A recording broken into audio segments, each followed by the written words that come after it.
Noong 90s at early 2000s, normal lang ang manual transmission. Halos lahat ng taxi, mga pampamilyang sedan, pickup, SUV, pati mga sports car. Kung marunong kang magmaneho noon, malamang marunong ka ring mag-clutch. Pero tingnan mo ang mga bagong sasakyan ngayon.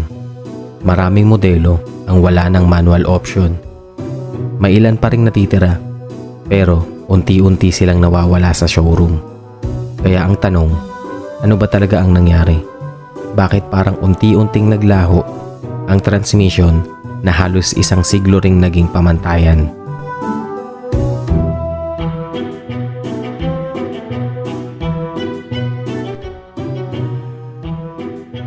Simple lang ang dahilan kung bakit naging hari ang manual. Mas mura itong gawin, mas kaunti ang pyesa, mas magaan, at direkta ang koneksyon ng makina sa gulong. Dahil ikaw mismo ang pumipili ng gear, mas kontrolado mo ang bawat takbo ng sasakyan. Para sa mga driver, mas exciting itong gamitin.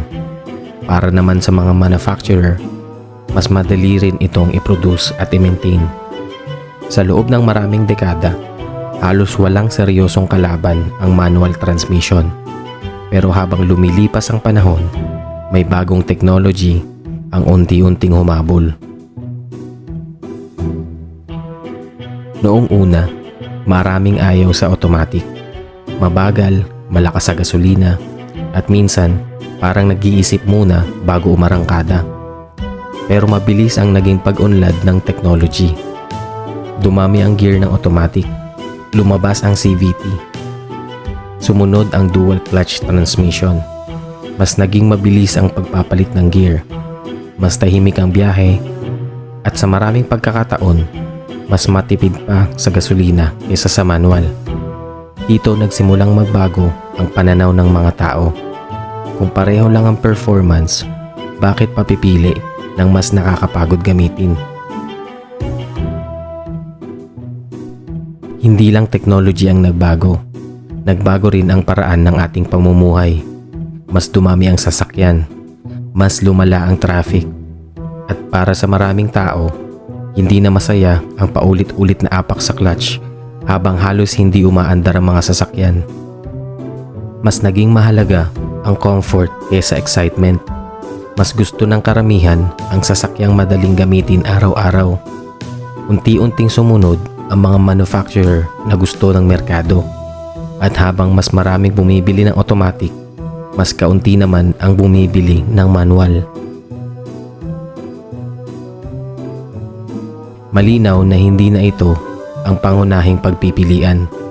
Sa ngayon, ang manual transmission ay mas nakikita na lamang sa ilang sports car, enthusiast models, at ilang budget vehicles. Para sa maraming motorista, ang manual ay hindi lang paraan ng paglipat ng gear. Isa itong karanasan.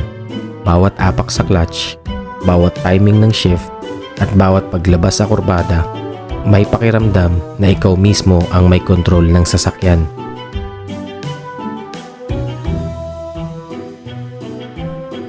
Habang patuloy na dumadami ang automatic, hybrid, at electric vehicles, lalong kumukonti ang mga modelong may manual. Maaaring dumating ang araw na bihira na itong makita sa mga bagong sasakyan. Pero para sa mga tunay na mahilig magmaneho, may mga bagay na hindi nasusukat sa bilis o tipid sa gasolina. At isa na roon ang simpleng kasiyahang magpalit ng gear gamit ang sarili mong kamay.